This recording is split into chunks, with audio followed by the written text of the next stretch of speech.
Buenas tardes a todas, a todos. Bienvenidos hoy a nuestra tercera sesión de clases abiertas, este encuentro tan especial hemos organizado desde el Departamento de Historia del Arte para encontrarnos con nuestros egresados, para conversar con ellos, para desarrollar ideas. Les agradezco a todas, a todos los que han venido. Hoy es un día complejo, ¿no? Y el clima creo que tampoco ayuda, pero creo que el clima nos va a ayudar y va a ambientar un poco la charla de hoy. Entonces voy a presentar a nuestros dos invitados especiales que nos van a hablar sobre la imagen de la montaña en la pintura de paisaje entre Oriente y Occidente, entre el norte y el sur. Ellos son Verónica Uribe, creo que todos los que han tenido algo que ver con el Departamento de Historia del Arte pues la conocen. Ella es maestra en Bellas Artes de la Universidad Nacional de Australia. Eso también un poco explica que pues, sigue haciendo creación plástica, además de investigación y de ser profesora. Es doctora en Humanidades de la Universidad Pompeu Fabra en Barcelona y es profesora asociada del Departamento de Historia del Arte y directora del mismo departamento ya desde el 2017. Ha colaborado en libros sobre el siglo XIX, donde se ha especializado. Podemos mencionar un libro que muchos de ustedes seguro conocen, que es el libro que escribió junto a Beatriz González, el Manual de Arte del siglo XIX, que ganó un premio en el 2014, el premio Julio González Gómez de las becas de estímulos de la Secretaría Distrital de Recreación y Deporte. Ha recibido varias becas, por ejemplo, del Yale Center for British Art en New Haven y recientemente Terra Foundation for American Art, con quien está desarrollando un coloquio que vamos a tener dentro de 2 semanas. Su trabajo de investigación se centra en estudios sobre el paisaje del siglo XIX, enfoques ecológicos hacia la historia del arte, arte y patrimonio, viajes, viajeros y la revisión del pasado prehispánico y de su construcción histórica en el siglo XIX. Bien, y a Verónica la acompaña hoy Próspero Carbonell. Próspero es maestro de artes plásticas de la Universidad de los Andes y es doble egresado de maestría de la facultad. En el 2019 finalizó con una tesis muy interesante su grado de maestría en Historia del Arte. Y en el 2020 también recibió el título de magíster en Artes Plásticas, Electrónicas y del Tiempo, con un proyecto diferente. El de la maestría en Historia del Arte era sobre el periodo colonial y este creo que tiene un poquito más que ver con lo que nos va a hablar hoy, la relación del hombre y la montaña. Le interesan diferentes temas: el arte latinoamericano, los estudios coloniales, la antigüedad clásica, el arte renacentista, la historia del paisaje y la transmigración de la imagen. Entonces, con esto yo los quiero dejar a ustedes, dueños y señores del escenario. Y aprovecho para decirles a todos los que quieran que pueden ir escribiendo sus preguntas y comentarios en el chat y al final los recogeremos. Muchas gracias, Olga, por la bienvenida y a todas las personas que nos acompañan hoy, tanto en nombre de Próspero como mío. Muy brevemente queríamos contarles de dónde surge el interés por organizar un poco esta curaduría de imágenes, que yo lo veo más como una especie de curaduría de imágenes. Próspero asistió, ya se había graduado de la maestría y asistió a mi curso de maestría el año pasado, Historiografía, Ecología y Montañas. Y pues por su mismo carácter curioso y, digamos, interesado en la investigación en historia del arte, Próspero fue muy participativo y muy enfático en su interés en el paisaje en ese curso. De hecho, incluso en algunos momentos hacía intervenciones sobre lo que él conocía sobre el paisaje oriental. Entonces, pues a la luz de la invitación que nos hacía Olga de dialogar con un egresado, pues consideramos con Próspero que este era el tema que nos unía y del cual pues hemos venido hablando hace rato, que es la montaña, ¿no? No solamente el paisaje, sino la montaña en la pintura de paisaje, pensando en hacer un diálogo en imágenes entre Oriente y Occidente, en el norte y el sur. Lo único que queremos pues simplemente recalcar de la conversación es que no necesariamente hace un intento por organizar una cierta cronología, pero sabiendo que los tiempos de Occidente son diferentes a los tiempos de Oriente, pero tratamos de hacer unos paralelos para también tratar de entender convergencias y divergencias pues, en esa representación de la montaña en el paisaje. Entonces, pues le doy la bienvenida pues aquí a Próspero para que pueda iniciar. Listo. Buenas tardes a todos, otra vez, y espero que me escuchen bien. Y a veces voy a pronunciar los nombres en chino, entonces sé que quedan un poco raros, pero pues ahí los escribí. La pintura de paisaje chino, en verdad, se puede remontar al periodo de las 6 dinastías, que es alrededor entre 220 y 618 después de la Era Común. Pero el primer registro que a nosotros nos queda sería esta copia de Gu Kaoshi, que era un maestro taoísta, muy interesado por la reflexión en la montaña de diferentes monjes, y hace un rollo de manos en seda, con tinta y colores, en el cual explica la historia de este señor que está enamorado de una ninfa, la cual flota en el río y tiene una especie de nubes sinuosas que la acompañan. Aquí quiere resaltar cómo la montaña solamente es un escenario para lo que está pasando y no obedece las reglas de escala. Las montañas y los árboles son más pequeños que las figuras, entonces pareciera que está resaltando las figuras. Y también la línea es bastante limitante, descriptiva, está básicamente delineando cada una de las formas que vemos, y el agua y el fondo y lo que podría ser el cielo se diluyen, no hay una necesidad de distinguirlo. Entonces esta importancia del vacío para los chinos en este periodo. Siguiente. Gracias. Entonces, durante la dinastía Tang, y la dinastía Tang es entre el 618 y 907, se generan dos estilos de pintura. Este estilo que vemos aquí se llamaría el estilo verde-azul, principalmente hecho en seda y coloreado con pigmentos, en este caso serían malaquita y azurita. Y lo que vemos es una narrativa en la cual el emperador, que se encuentra en la parte inferior de la imagen derecha, en un caballito vestido de rojo, está huyendo porque un general que se llama Lu Shan se rebeló. Entonces él está huyendo a una de las ciudades, pues para que una vez más no lo maten. Podemos ver también un grupo de personas que está saliendo de las montañas en la parte de la mitad de la composición, y en la parte izquierda estas personas comienzan a ir en un camino que comienza a atravesar las montañas. Aquí es importante notar cómo ya la montaña es bastante protagónica, las personas son muy pequeñas en comparación, hay líneas que están básicamente describiendo todo también, con excepción de las nubes están hechas de una manera un poco más sinuosa, sin ese delineado, con un pigmento que además como sobresale de esos colores azulados y verdosos que estamos viendo, pero que también para los chinos era asociado mucho con esta idea del mundo inmortal, el mundo de donde vivían no solamente espíritus y dragones y quirines, sino también sabios, y esos sabios que estaban en busca de la inmortalidad. Entonces, la montaña aquí comenzaría a tener como unas características espirituales conocidas como las Shenshan o montañas de hadas. ¿Vale? Siguiente. Aquí vamos a demorar un poco, pero es importante entender que durante la dinastía Tang se establecieron unos exámenes de gobierno, los cuales los chinos tenían que presentar, que incluían filosofía, caligrafía, muy importante, poesía, historia, matemáticas, no necesariamente pintura, pero vamos a hablar más adelante de eso. Y ese tipo de exámenes permitían que los chinos llegaran a puestos gubernamentales de bastante poder. Eso comenzó a crear una élite que se conoce como los literati, en chino sería los wenren, ¿sí? O sería los eruditos también, o los letrados. Y estas personas comenzaron a tener unas especies de reflexiones del hecho de pintar y de cómo el hecho de pintar podría mejorar su capacidad de acceder a este material filosófico y histórico que ellos estaban estudiando. Entonces, esa corriente poco a poco se fue desarrollando en un estilo como un poco más realista, ¿sí? Gracias a las diferencias geográficas que hay en China.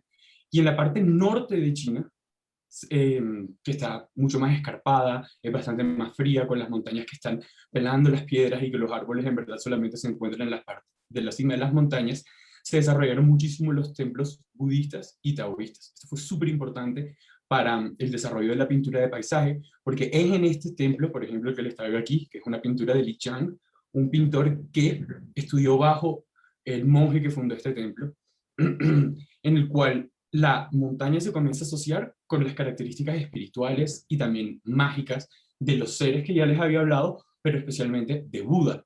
No me voy a demorar mucho aquí, pero la cita que les traje es una cita que el maestro del templo dice cuando una escultura que le había mandado a hacer, después de que un maestro de Kashmir había venido a enseñarles a meditar, que la habían puesto al lado de la montaña, comenzaba a ser tapada y desdibujada, pero a veces revelada también como por la misma niebla, lo cual hacía que comenzara a tener esas características que habíamos hablado de la montaña anterior. Es importante notar aquí que la base de la montaña es borrada por esa bruma, lo cual hace que parezca un poco más grande, pero todavía no lo podemos entender como pintura monumental porque el tamaño no es tan grande y la división de la composición es verdad, es simétrica después de todo.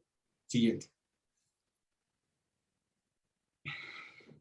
En ese momento en el cual los maestros chinos comenzaron a pensar o considerar las dimensiones filosóficas del paisaje y de la pintura, comenzaron a desarrollar mucho más a profundidad esta idea de pensar en polaridades opuestas, entre yin y el yang, entre sustancia y esencia, entre función, entre presencia y ausencia. Y este tipo de pensamientos, especialmente retomados por los neoconfucionistas, que cogían todo lo que venía del budismo, todo lo que venía del taoísmo, esta idea de irse a las montañas y retirarse por el periodo tan violento que estaba pasando China en ese momento, que se llamaba las 5 dinastías. Las 5 dinastías, después de la caída de la dinastía Tang, es un periodo de mucha guerra en el cual muchos intelectuales huyeron a las montañas como reclusos, como ermitaños, para evitar pues, que los mataran y toda la corrupción que traía la sociedad. Y Fan Quan es uno de esos grandes ejemplares, especialmente sería el primero que podemos hablar de pintura monumental china, no solamente por el tamaño de este rollo de colgadura, sino también por la gran presencia de la montaña. Si bien está dividida en tres planos, un plano primero que serían las piedras en la base de la composición, un plano intermedio que serían los árboles donde está pasando un arroyo y hay unas pequeñas personas, y ese fue el detalle que les traje.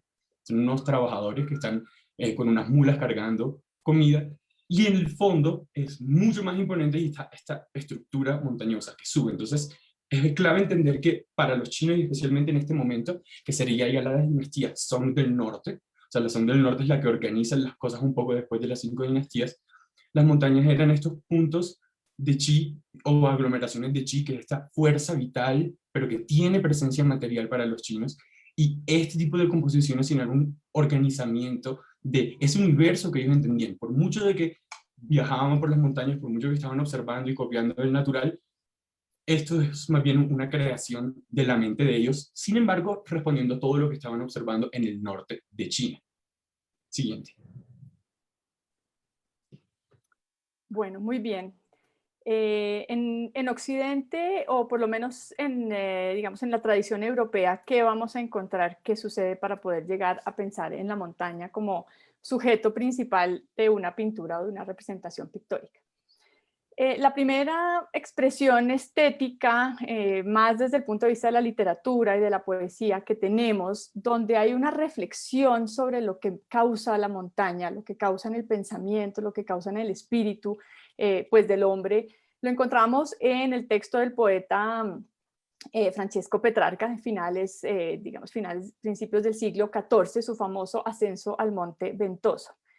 En ese texto, Francesco Petrarca, que aquí les dejo pues un pequeño fragmento donde él de entrada explica, dice, impulsado únicamente por el deseo de contemplar un lugar célebre por su altitud, es decir, no tengo otro motivo más que simplemente contemplar, no tengo un motivo económico, no tengo un motivo político, no tengo un motivo diplomático, simplemente el disfrute estético, pero no solamente el disfrute estético de lo que está fuera de mí, sino el disfrute estético de lo que eso causa en el espíritu de todo hombre. La contemplación, cómo mirar algo que está fuera, eleva el espíritu y puede permitir hacer una reflexión. De hecho, en sus epístolas, donde aparece este texto, Francesco Petrarca dedica este texto a su confesor, es decir, la montaña viene teniendo una simbología también espiritual de ascenso, de metáfora, ¿no? De lo que es subir la montaña, él describe el ascenso y lo va asociando todo el tiempo precisamente a a pensar pues en este acto de lo que es subir la montaña, y es uno de esos primeros actos modernos donde podemos encontrar una cierta representación del paisaje y una descripción del paisaje que queda establecido en un producto estético, ¿no? En un poema en este caso. En ese periodo pues, del Renacimiento vamos a encontrar reflexiones ya sobre la naturaleza, no solamente simbólicas, sino también mirando esta relación entre la ciencia y la naturaleza, como va a ser Leonardo da Vinci, este dibujo que les muestro aquí, este boceto que hace da Vinci, quien empieza a practicar esta habilidad de salir y dibujar lo que ve, ¿no? De empezar a confiar en los ojos, donde no todo está, digamos, preestablecido en unas iconografías, sino donde el mismo Da Vinci, quien lo vemos aquí citado de uno de sus cuadernos, describe cómo se debe pintar, por ejemplo, esos azules de las montañas en la perspectiva atmosférica, es decir, empieza como a construir una forma en la que esa sensación de la distancia de la montaña empieza a tener una razón de ser, si bien, por ejemplo, en pinturas pues muy icónicas como la Mona Lisa, la Gioconda que les pongo aquí, el paisaje sigue estando supeditado al retrato, el paisaje no es un tema central.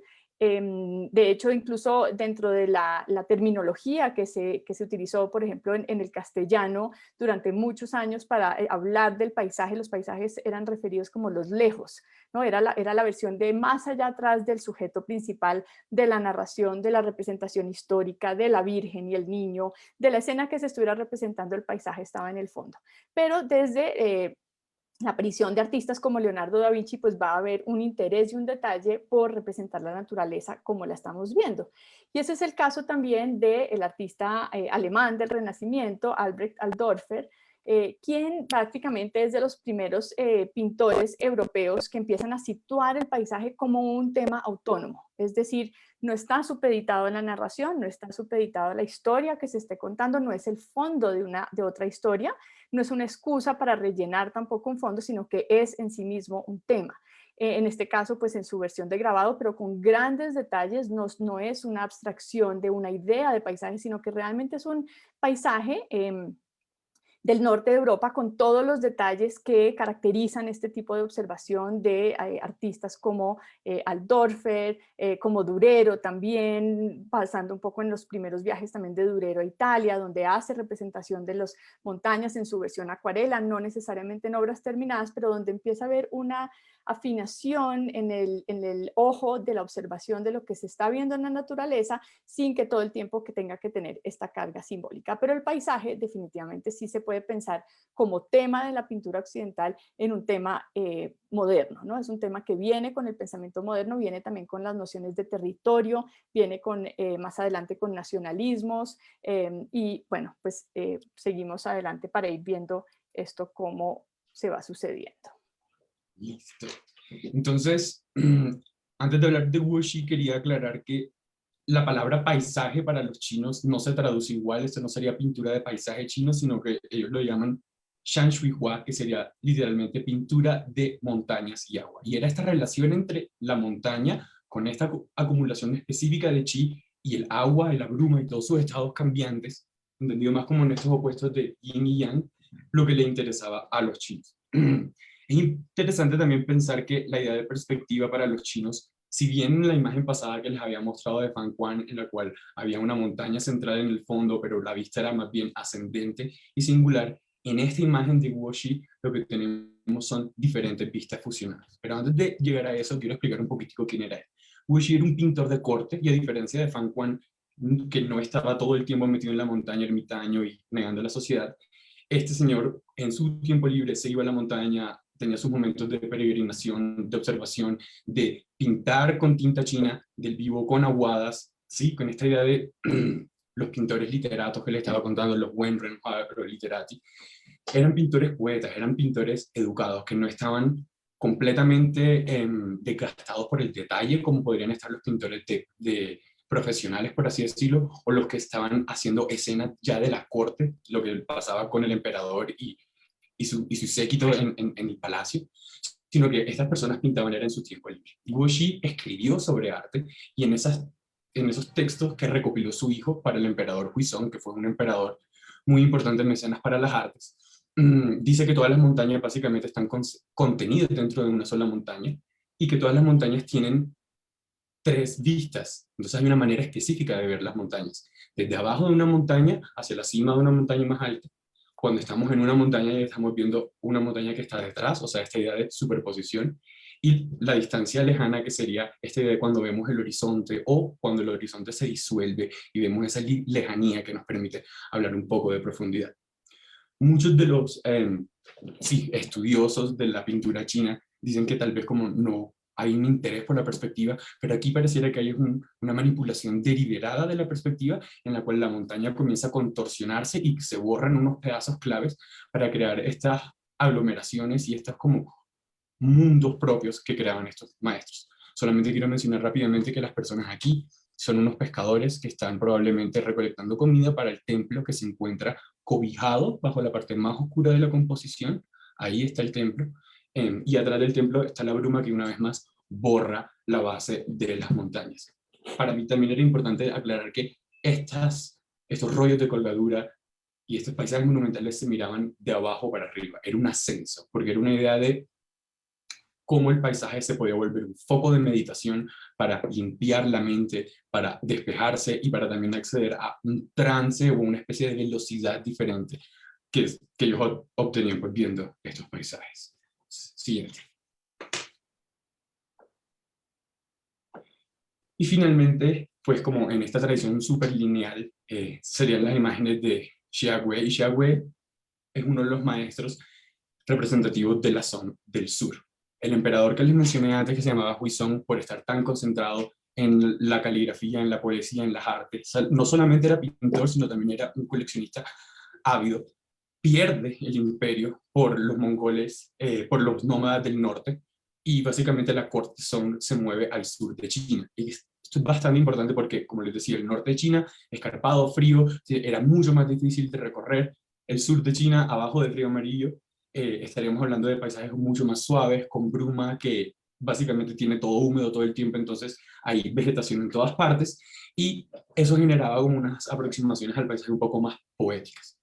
En esa caída de la dinastía Song del norte se pierden bastantes obras, pero Xiaowei y Ma Yuan, que serían como los dos que siguen estas tradiciones de pintar estos paisajes en tinta china, y solo en tinta china, no con color, para no distraer a la mente. Básicamente esto no se veía con los ojos, dicen, eso se veía con el ojo mental, porque lo que querían era o sea, que las personas se concentraran y no se distrajeran por las sensaciones del color. Entonces, la imagen que traigo aquí en verdad es solamente un pequeño detalle de un rollo de manos que mide 9 metros, y al ser un rollo de manos se veían desenrollando un lado y enrollando el otro, entonces esto implicaba un cierto tipo de narrativa, un cierto tipo de dirección. Pero en cada uno de los cortes que hacemos de las imágenes, de esta imagen de Xiaowei, vamos a encontrar 3 perspectivas, un primero como un plano muy cercano, después está el plano intermedio que generalmente tiene unas montañas que tienen estas piedras que han sido hechas con unos trazos de pintura bastante seguros, un poco más espontáneos, no tan desgastados como el detalle por toda esa influencia que venía de la pintura de corte.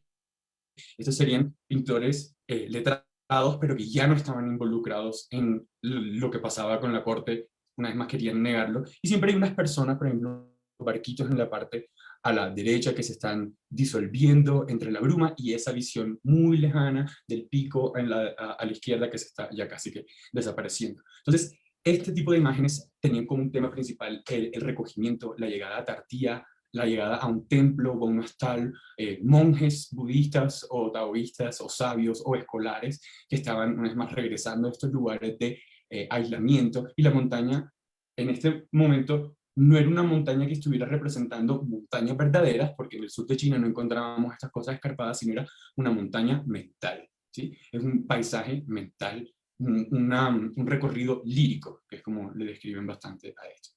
Siguiente.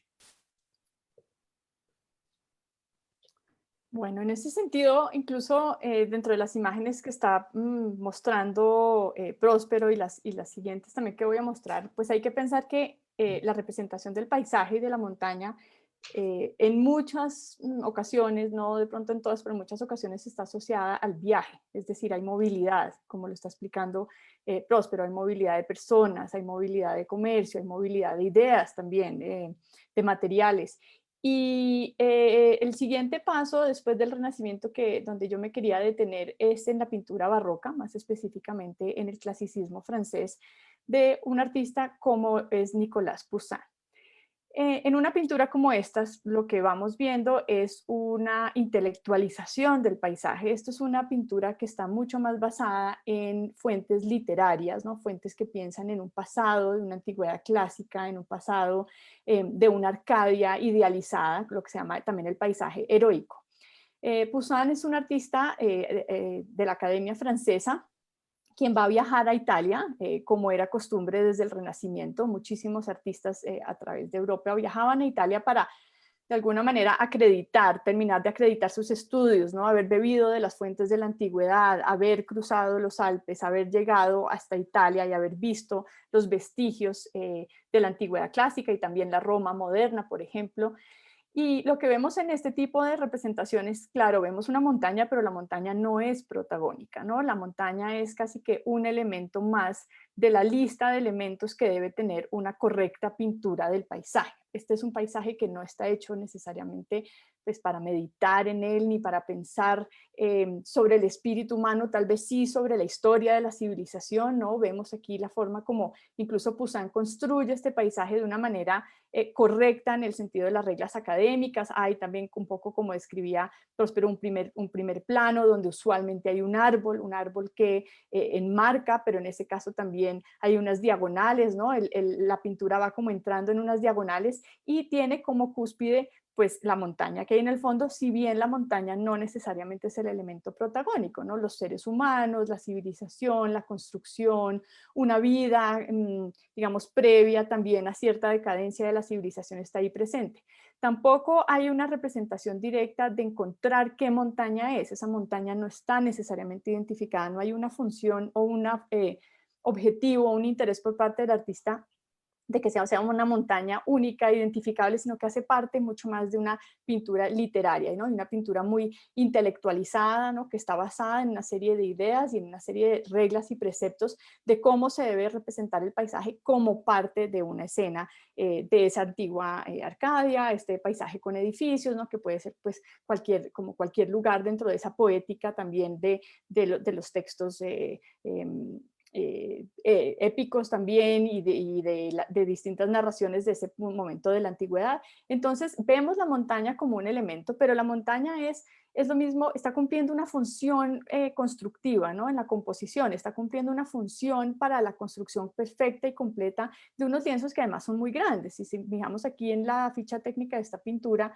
una pintura que mide 1,20 por 1,87, es decir, esa montaña realmente no es tan grande como lo estamos viendo en relación al resto de la pintura. Y vemos que los seres humanos pues no son estos seres humanos pequeños, como vamos a ver en otros momentos, o como lo que tal vez estaba mostrando Próspero, donde por medio de la proporción se exagera la magnificencia de la montaña, sino que la montaña es precisamente ese lejos, ¿no? Es ese elemento que queda faltando para que la composición sea perfectamente pensada y de alguna manera matemática. Listo. Y en ese sentido es pertinente hacer la conexión con Wang Mang, que es uno de los grandes maestros de la Yuan, porque aquí podemos comenzar a hablar de esta pintura completamente estudiada, académica, que hay una conciencia histórica y una conciencia artística. Entonces les contaba que si bien la tradición del paisaje monumental que les venía contando para cuando la Song del Norte cae, y tenemos una especie de continuación en la Song del Sur, pero que es muchísimo más poética, muchísimo más libre, como la imagen se disolvía casi que toda en el vacío, que le daba mucho espacio a la imaginación. Cuando finalmente cae la Song del Sur, ahora sí por los mongoles, por Kublai Khan y Genghis Khan, y que se apoderan de China y se funda la dinastía Yuan. Entonces la dinastía Yuan es bastante compleja, porque no es tan larga, pero fue un periodo en el cual hubo bastante persecución a estos letrados y a todas esas personas que se llaman los chinos Han, estos chinos que trabajaban en los puestos gubernamentales y de las familias adineradas y demás. Wang Mang era nieto del lado materno de Xiao Mengfu, y Xiao Mengfu no solo era descendiente de la línea real de los Song, sino que fue un consejero directo de Kublai Khan, y fue el que le dijo, ok, hay que rechazar todo lo que estaba relacionado con la Song del Sur porque era muy corrupto y era débil, y precisamente por eso fue que ellos cayeron, y que deberían concentrarse en venerar al pasado, a los Tang, que ya les hablé, que es una época de oro para los chinos, a las 5 dinastías, y la Song del Norte. Entonces en la Song del Norte teníamos una pintura que era un poco más detallada, una pintura que seguía siendo en tinta china, pero que de todas maneras sí estaba viendo el paisaje. Con Wang Mang vamos a tener una continuación de esa tradición de mirar a la Song del Norte, rechazar un poco los preceptos de la Song del Sur, pero sin embargo hay unos conceptos que se comenzaban a intercruzar. Por ejemplo, la presencia de la caligrafía dentro de las composiciones. En la parte superior podemos ver unas inscripciones, las que están en tinta china. Las cosas rojas serían sellos de diferentes coleccionistas o del emperador o de diferentes personas que una vez más como que atestaban por la originalidad o porque tenían esto, lo que sea. Wang Mang, uno de sus temas favoritos era representar la vida de los ermitaños en las montañas, y en esta composición básicamente también la podemos dividir en dos. La parte inferior representaría esta idea de la vida de reclusión, donde en la parte izquierda inferior de la imagen hay un pequeño pescador que está tirando una malla, y después más arriba vemos por un camino un templo, ¿sí? Después del cuerpo de agua. Después del cuerpo de agua hay un templo en la parte izquierda, ahí está, que sería como probablemente donde él está llevando la comida. Y más adelante lo que vemos es la montaña que se comienza a apoderar de toda la composición. Es bastante sinuosa, no es una montaña que tenía esas representaciones de la piedra y bastante espontánea que les mostré antes, sino que es una montaña que parece que está hecha con una iluminación curiosa, o sea, no parece responder tanto, parece más bien fantástica.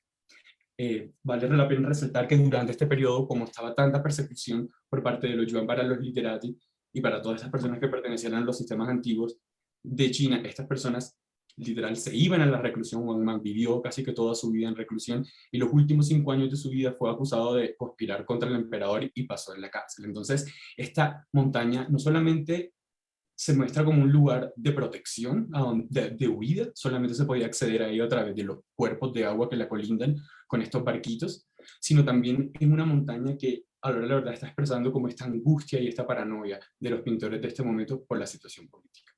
Siguiente. Y para retomar lo que venía explicando de la Song del Sur, de estos pintores que estaban mucho más enfocados en el lado poético de la pintura y la relación con la caligrafía y la poesía, pues tal vez la línea no se continuó directamente en China, pero sí en Japón. Entonces, me voy a saltar unos personajes importantes, pero Seishu Toyo, uno de los grandes representantes de la Subokuga, que es esta pintura en tinta china y aguadas en Japón, que toma estos conceptos que habían nacido en China, pero que poco a poco se comienzan a depurar y volver una cosa sola en Japón. El ejemplo que les traigo aquí es un shigayiku, que sería esta combinación perfecta entre poesía y pintura, y esto es uno de los temas que sería la vida de un ermitaño recluido como en las montañas, que era bastante popular.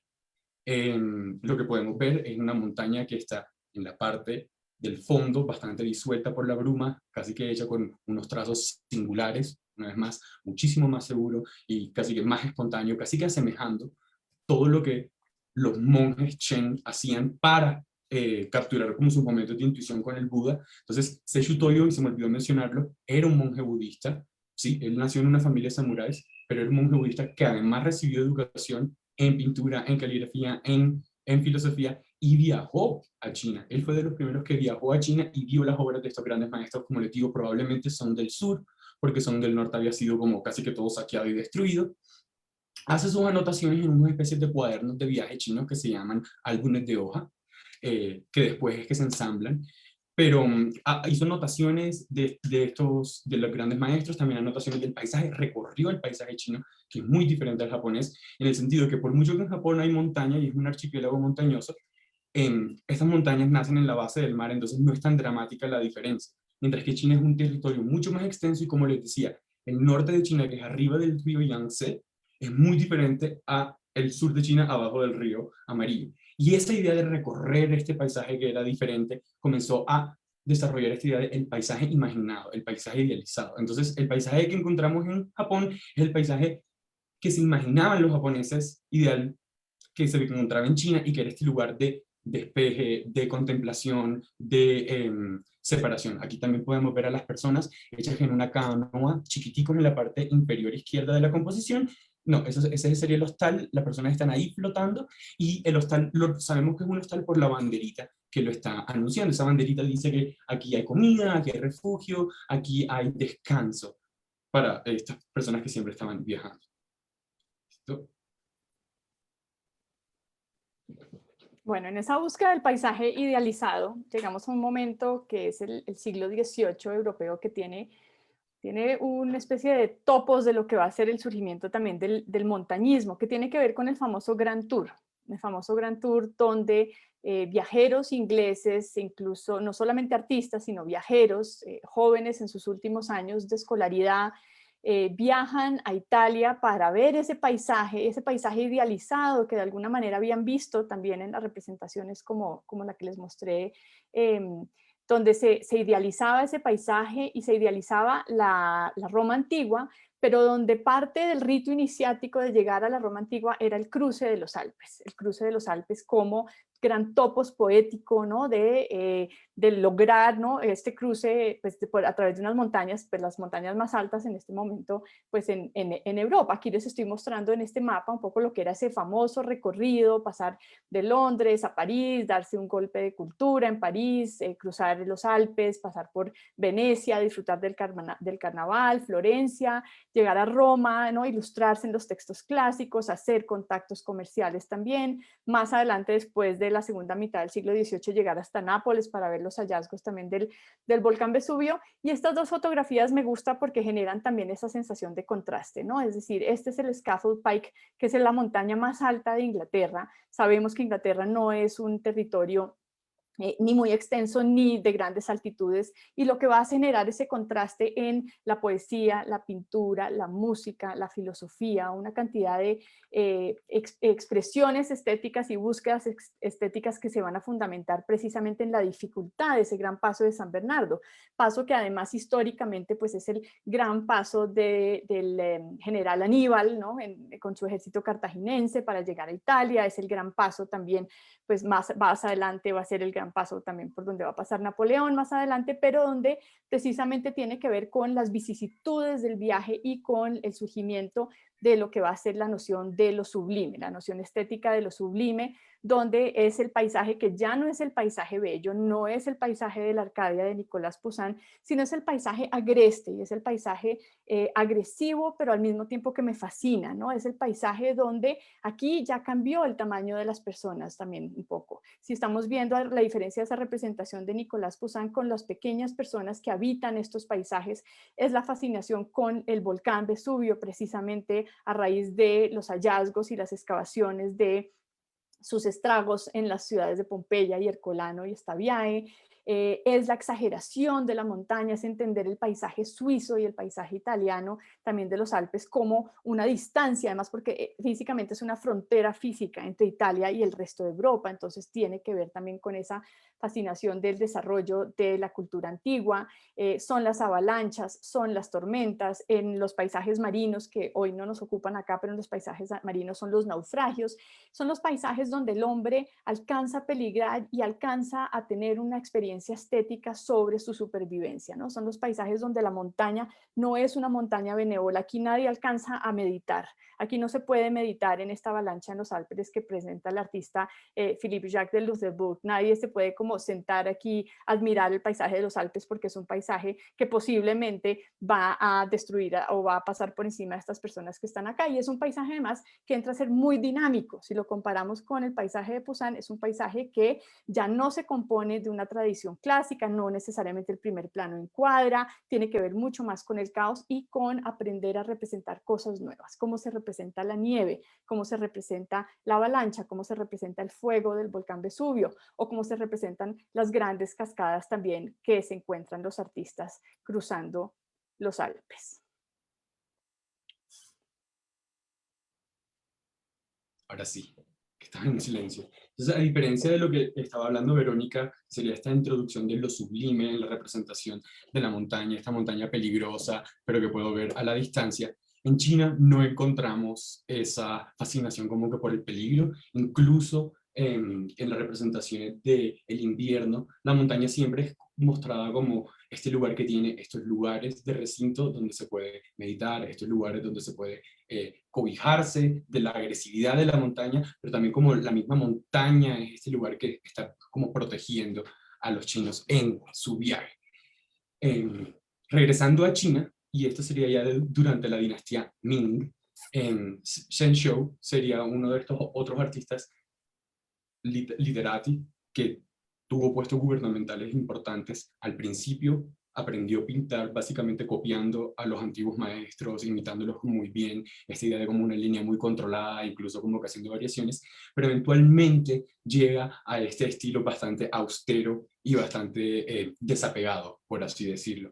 Una anotación muy clara aquí es, después de esos viajes que les había hablado de los monjes budistas, con la entrada del budismo a Japón, en los cuales ellos comienzan a recolectar las obras de los grandes maestros y las llevan a Japón para mostrárselas a los grandes shogunes que las valoraban bastante. Se comienzan a establecer incluso después como que diferentes escuelas que comienzan a afectar esto. Entonces, afectar esta manera de representar.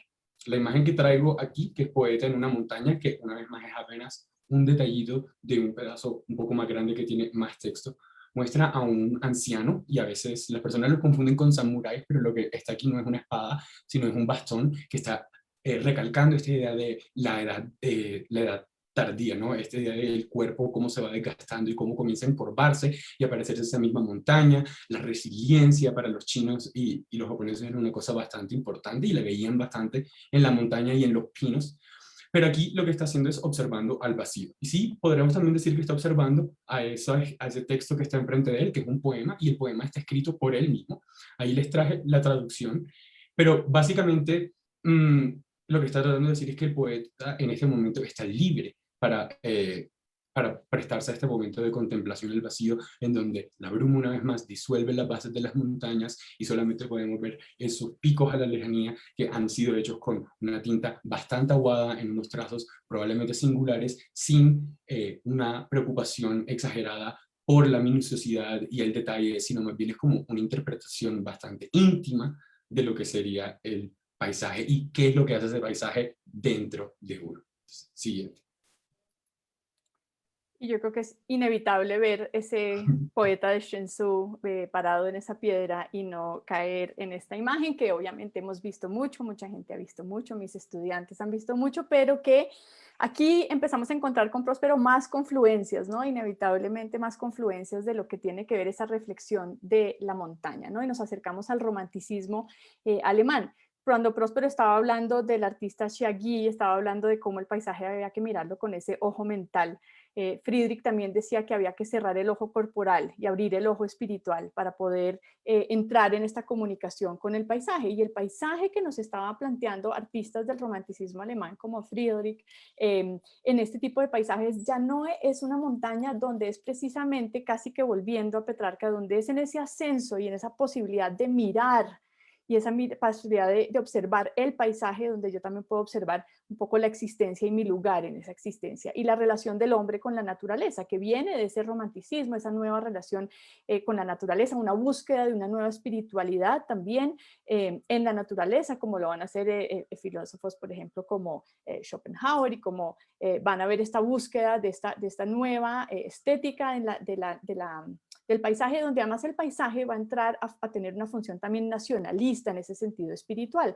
Este famoso retrato o esta famosa pintura del caminante contemplando un mar de nubes, que no se sabe, se dice, no se dice, si eso no es un autorretrato, eso tampoco es que sea tan relevante, tiene que ver además con una de las primeras figuras en la historia del arte que estamos viendo que ya no nos mira de frente, ¿no? En ese sentido, no está posando mirando al espectador, sino que nosotros estamos viendo ese acto precisamente de mirar, ¿no? Nosotros estamos acompañando. Fíjense que ya la construcción además es vertical, es bien interesante que empieza a haber un acercamiento vertical al paisaje donde está mucho más esta medida del hombre y donde también el paisaje entra a tener unos efectos nacionalistas sobre la noción también de del nacionalismo, de la invasión. A Friedrich vive las invasiones napoleónicas, ¿no? La manera como Napoleón empieza a empujar estos límites también de Europa. El nacionalismo nunca se alborota más que cuando hay pues un inminente peligro del otro que me está invadiendo también. Es la época también en que se está recuperando unos elementos, como podemos ver aquí en la pintura de la Aurora, unos elementos de un cristianismo medieval, ¿no? Previo casi que a una especie de decadencia de la cultura europea, y vemos que además es una montaña, ya no es la montaña italiana clásica, ¿no? Son unos riscos agrestes, y que Friedrich y otros artistas como Carl Gustav Carus van a escoger momentos extremos normalmente del día para enaltecer ese espíritu del paisaje, el amanecer, el atardecer, la bruma. Esto ya no es el Mediterráneo del cielo azul, donde todo está como muy bonito, sino que tiene que ver precisamente con esa elevación también del espíritu por medio de la naturaleza. Algo de esto obviamente va a impregnar el paisaje nuestro en las Américas, inevitablemente por medio de la influencia del geógrafo Alexander von Humboldt, quien viaja a las Américas entre 1801 y 1804, quien conocía esta tendencia del paisajismo alemán, y quien de alguna manera trae esto, si bien con su ojo mucho más científico, pero quien le imprime toda esa poesía del paisaje por medio de sus textos de lo que es el cosmos, ¿no? El cosmos y las descripciones que él hace en las vistas de las cordilleras y los monumentos de los pueblos indígenas de América, donde la montaña empieza a coronar un espacio cada vez más influyente y cada vez más importante. Casi que yo me atrevo a estado pensando un poco, preparando esta charla también en esta triangularidad, ¿no? En esta búsqueda de un elemento casi que espiritual triangular que empieza a reemplazar el paisaje mucho más desprendido de una religiosidad, pero buscando esta búsqueda del enaltecimiento del espíritu por medio de su fascinación con las montañas, sobre todo de los volcanes del Ecuador. Vemos a Humboldt pues construyendo, ¿no? Sus imágenes pues icónicas, como es ese paso del Quindío, nuevamente es esa dificultad de trepar la montaña, de subir la montaña, como para llegar a esas tierras altas hay que pasar por ese paso del Quindío, y también su abstracción, su famosa abstracción de la geografía de las plantas equinocciales, donde Humboldt de una manera muy moderna trató de condensar toda la vegetación en una imagen, ¿no? El gran problema entre la ciencia y el arte, cómo reducir la información científica también a una imagen. Y vemos también pues cómo mucha de esa influencia pasó también por la pintura de paisaje, pero es una pintura de paisaje que no necesariamente hecha por artistas locales, sino por artistas extranjeros que siguieron los pasos de Humboldt, leyeron sus cartas, cruzaron cartas con él, se inspiraron en él, como es el caso, pues el caso más reconocido pues de Frederick Edwin Church también, quien precisamente en El corazón de los Andes hace una oda al texto del Cosmos de Humboldt y trata de incorporar en esa vida de la montaña, desde el detalle más pequeño hasta la grandeza más grande de lo que va a ser el Cotopaxi, o en el caso de Berga, el volcán del Tolima, esa grandeza que enmarca el paisaje nuestro de los Andes.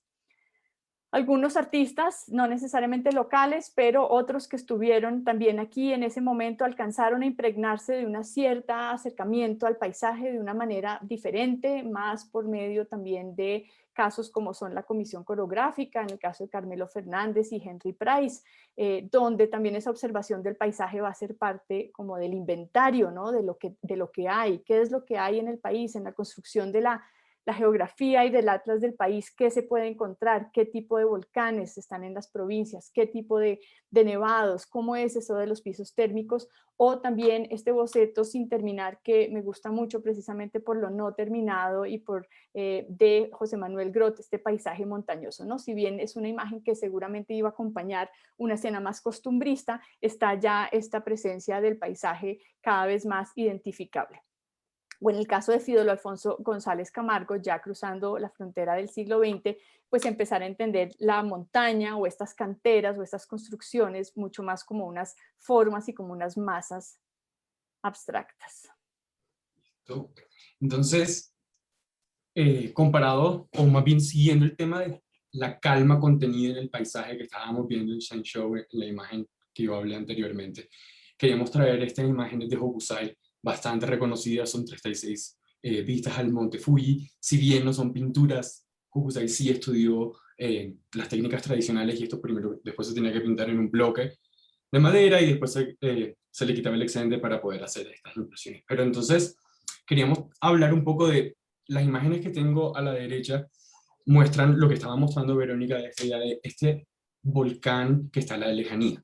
Si bien, como ya habíamos visto representaciones de pintores japoneses, noten cómo la representación del Fuji en verdad había sido bastante escasa. Sí habían unos casos, pero de todas maneras nunca tan centrales como en la obra de Hokusai y los otros de los pintores del ukiyo-e. Entonces, en las imágenes de la derecha vemos este volcán que a la lejanía observa las actividades de las personas que están trabajando con la tierra, pero que básicamente lo están ignorando, aun cuando hay unas imágenes en las cuales sí hay unos momentos de contemplación.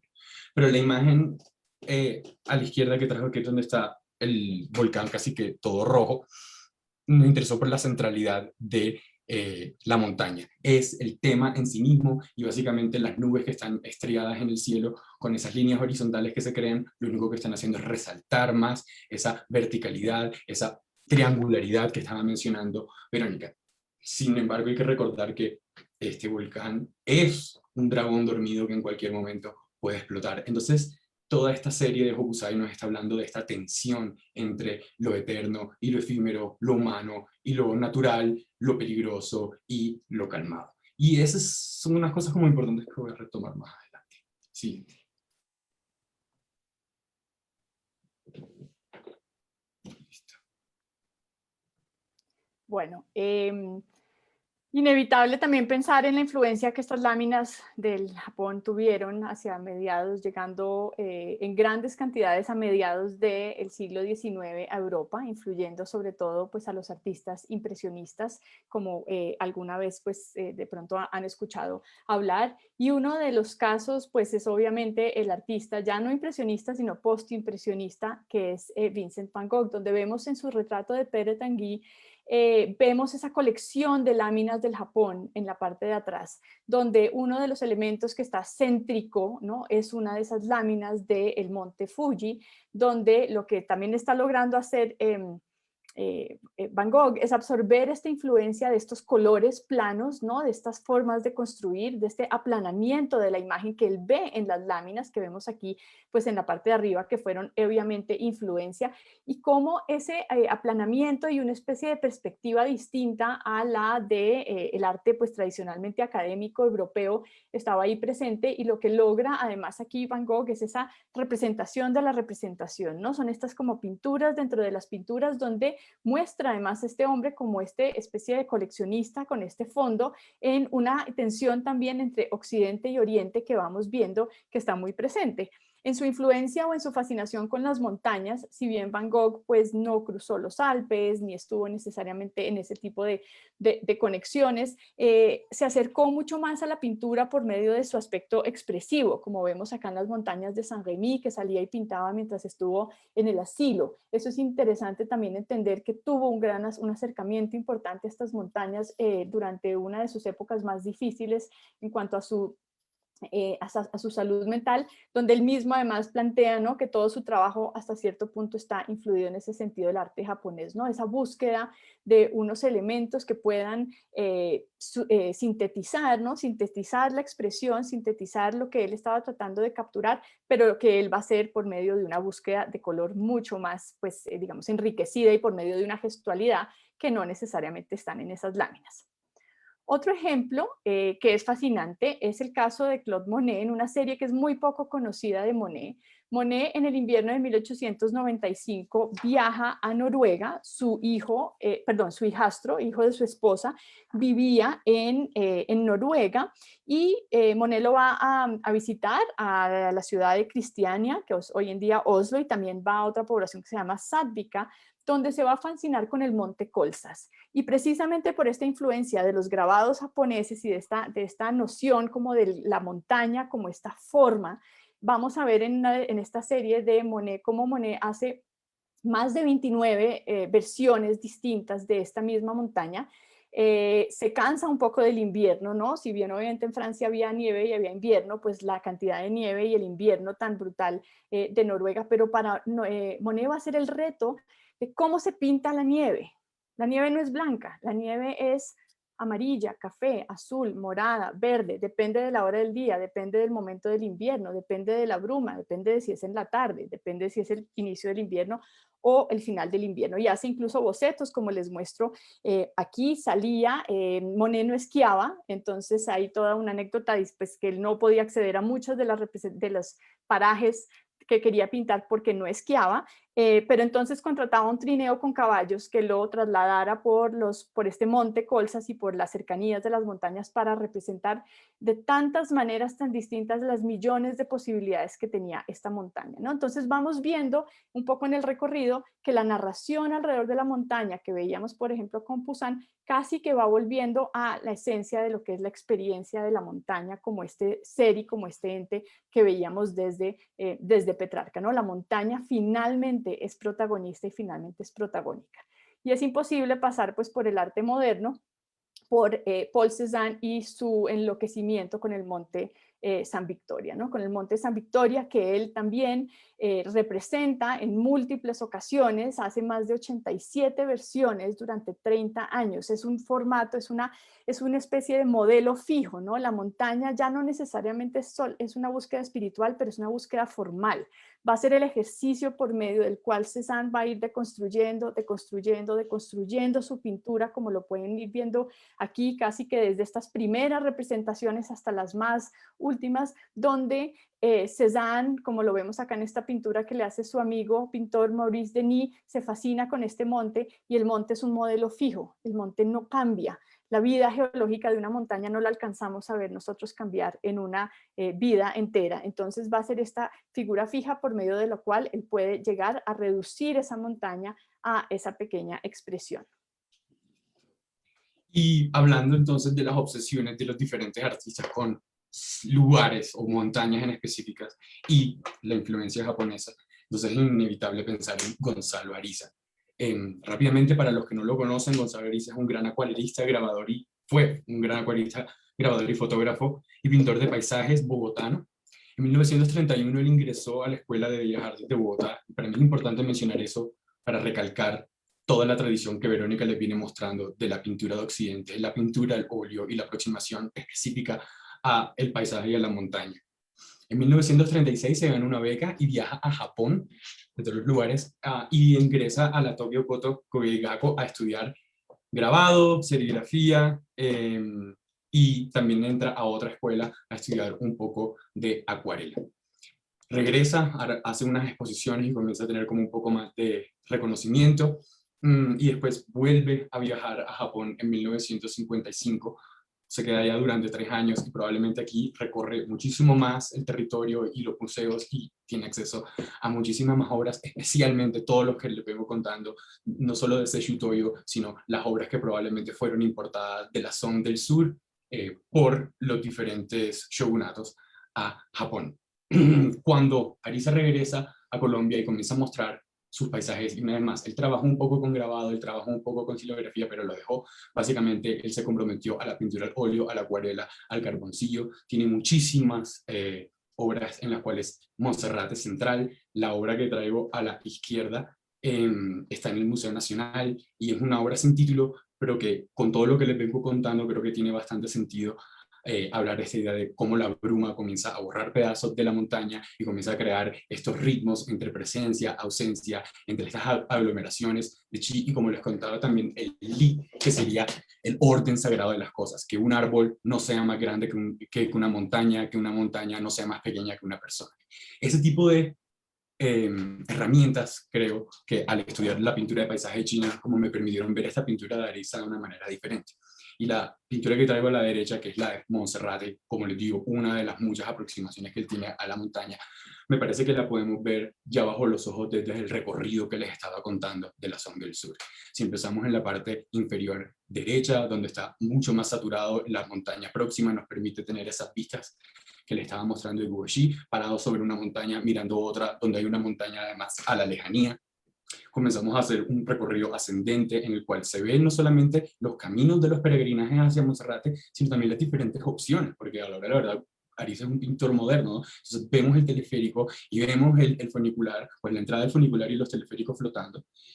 Las nubes, en este sentido, cortan la montaña, cortan la composición, pero también comienzan a enmarcar esto y comienzan a hacer que la montaña parezca un poco más grande y recuperar todas estas cosas que les venía contando de el carácter espiritual o lo luminoso de la montaña, para finalmente llegar a esa iglesia que está en la cima de la montaña, donde está despejado, donde probablemente se ofrece una gran vista, pero también un descanso. Entonces, en ese sentido, ver las pinturas de Ariza, entendiendo la tradición de la pintura y paisaje chino, nos permite tener una visión lenta y pausada que promueve este tipo de pinturas como unos focos de meditación, que es como la gran propuesta que estoy haciendo, hacer todas estas líneas trazadas. Siguiente.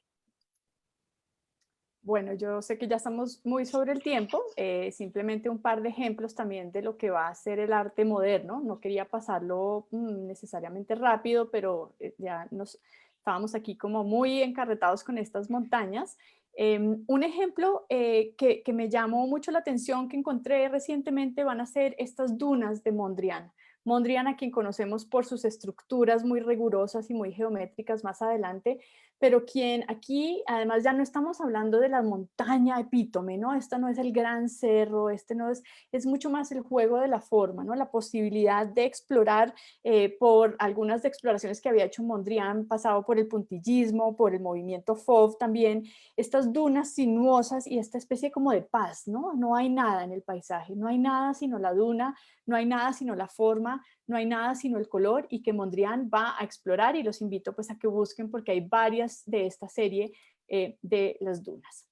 Tampoco quería dejar pasar, porque es inevitable hablar de montañas y no hablar de la artista moderna estadounidense Georgia O'Keeffe, quien también tiene varias series y varios momentos de exploración de montañas de una manera además casi que sensual y carnal, muy parecido a lo que ella hace con sus flores. Ella vive mucho tiempo en Nuevo México, pero más cerca también en un lugar, un cerro que ella pone aquí en esta cita, se refiere a este cerro, el Cerro Pedernal, en un lugar que se llama el Ghost Ranch o el Rancho Fantasma. De hecho, sus cenizas fueron liberadas en el pico de esa montaña porque esa era su conexión que ella sentía con esta vista, donde también se aplanan los colores, pero se busca una especie de vida orgánica a través de la montaña. Y pues me disculpan que no le haga el honor a Georgia O'Keeffe aquí que se merece. Ya terminando esta y una diapositiva más, tenemos a Howard Hodgkin, quien me pareció también importante traer la abstracción en el sentido de la montaña. Howard Hodgkin es un artista contemporáneo inglés, falleció hace unos 4 años, gran artista contemporáneo de Inglaterra, ¿no? Se conoce por su gestualidad, su color y porque sus pinturas traspasan el soporte, sus pinturas se saltan el marco, pinta sobre el marco. Lo que más quería resaltar de la pintura de Howard Hodgkin y su relación con la montaña es que ya no está reconocible la montaña, ya no hay montaña. La montaña es lo intangible de lo que se pensó, se sintió, del momento privado de la pintura. ¿Qué nos ata a la montaña? ¿Por qué escoge estas 3 pinturas? Los títulos. Es en los títulos de Howard Hodgkin donde encontramos pistas a lo que posiblemente podemos estar hablando. Cuando Howard Hodgkin titula esto Nieve Alpina, estamos de todas maneras acercándonos casi que a lo que Monet había estado buscando en la nieve, ¿no? Unos colores que no son el color blanco de la nieve, o la vista desde un tren suizo, cuando se están pasando esos Alpes y simplemente lo que tenemos es como un recuerdo, un golpe de velocidad, un sentimiento, una trascendencia de un pequeño momento. Y por último, cerrar también con un elemento que es muy importante de repasar nuevamente nuestro paisaje alpino, que ha sido también la revisión por medio de la historia del arte ecocrítica, donde también se está pensando el antropoceno, donde se está pensando la función que hemos tenido los seres humanos sobre nuestro paisaje y cómo eso también lo ha formado, ¿no? Está la videoinstalación de Antonio Bermúdez, es un video donde la cámara persigue o sigue al camión de Alpina a través de todo el camino a onda, recorriendo nuevamente el mismo viaje que habían hecho los viajeros como Humboldt o como Frederick Edwin Church o como Albert Berg, ese viaje, pero por medio de esta iconografía del mercadeo, ¿no? La iconografía del monte de los Alpes de Alpina que recorre los Andes por medio de su camión, y eso pues tiene obviamente otros niveles de profundidad que hay que explorar. las acumulaciones de Nicolás Gómez Echeverry, donde está la materialidad de la montaña también acumulada en estas pequeñas maderas que nos hacen pensar también en esa construcción geológica en la altura también de la montaña y en unas pequeñas montañas que están acumuladas con esta pintura al óleo, y las fotografías de David Guarnizo, distintas expediciones que ha hecho a volcanes y a paisajes nevados, donde también explora los daños ecológicos y los distintos cambios que ha tenido el paisaje. Próspero, nos pasamos por como 10 minutos, pero yo creo que Olga nos dirá si hay preguntas, si alguien quiere hacer alguna intervención. Estará una curaduría... Darío nos tiene una pregunta. Una curaduría retadora, lograr hacer esta comunión entre las dos cosas, pero dale, Darío, adelante. Hola, no, hola Próspero, qué bueno Hola, Darío. poderlo ver. Excelente, felicitaciones, excelente repertorio de imágenes, la conexión entre Occidente y Oriente, súper pertinente. Y quería hacerles una pregunta, un comentario, pregunta, bueno, y también una sugerencia también. Bueno, la pregunta es, habló Próspero al principio un poco sobre el vínculo entre la religión y el paisaje, distintas, digamos, religiones orientales, el budismo, el taoísmo, el confucianismo, neoconfucianismo. Quisiera tal vez que lo relacionara, yo veo acá el paisaje, cuando yo veo los paisajes orientales y occidentales, veo que hay una preocupación humana, ¿no? Humana, universal, de enfrentarse a algo que a veces lo desborda y que desde distintos ámbitos culturales y de, digamos, de entendimiento de lo que nos rodea, pues tratan de dárseles explicaciones. Y en el marco de lo artístico veo que hay muchos puntos en común. Cuando hablamos, digamos, del concepto de lo sublime y cómo se trabaja desde distintas perspectivas, la estética de Kant, por ejemplo, pero incluso también entendido a partir de la religión, esa sensación de algo que nos desborda completamente y que lo único que nos puede llegar a tranquilizar es la fe o la religión o la idea de Dios.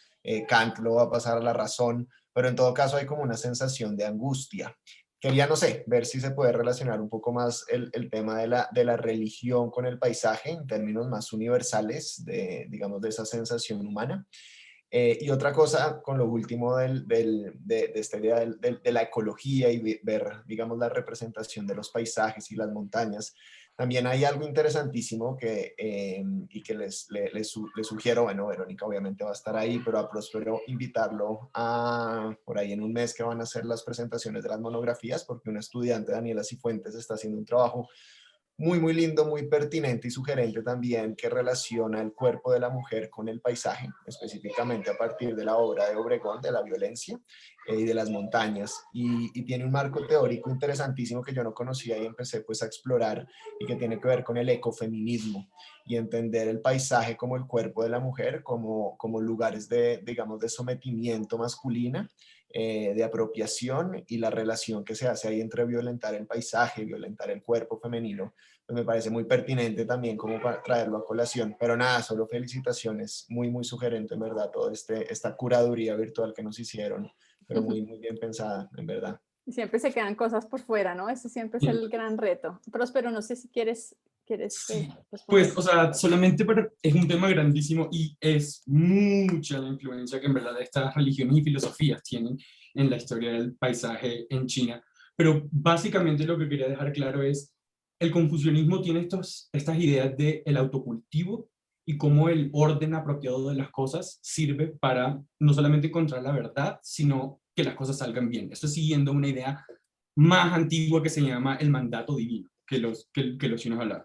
Después, con la entrada del budismo, comienzan, que se desarrolla en India, comienza poco a poco como a llenar estos círculos de los intelectuales en China y las cortes. Se comienza a ver el paisaje con una idea más de desapego, que era lo que les estaba hablando. Y esta idea de me alejo de la sociedad porque es llena de corrupción, llena de caos, entonces el paisaje me permite encontrar una verdad propia, un despeje, una especie de iluminación, ¿sí?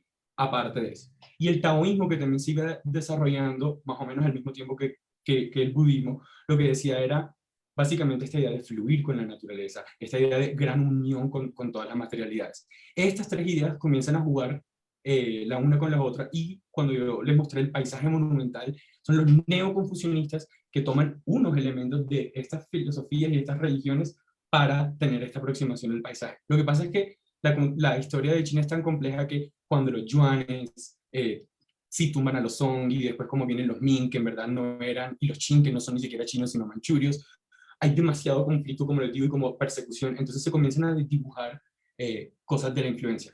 Y finalmente, como que para terminar, ¿cómo eso lo encontraremos en la obra de Arisa? Estoy en esas. Es una de las investigaciones que estoy haciendo y que creo que voy a llegar al doctorado que quiero hacer en Historia del Arte, pero sería cómo esta filosofía y estas religiones nos dan herramientas para analizar las influencias de la pintura china y japonesa, pero no necesariamente vistos desde que Arisa se creía budista o lo que fuera.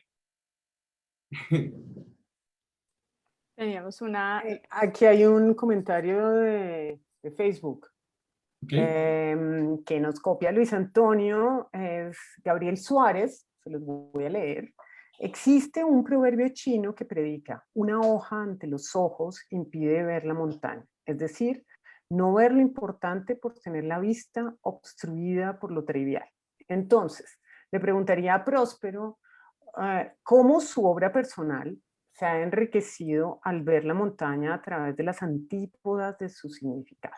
Muchas gracias. Espectacular clase. Muchísimas gracias, Gabriel, y saludos a todos los que nos están viendo también desde Facebook.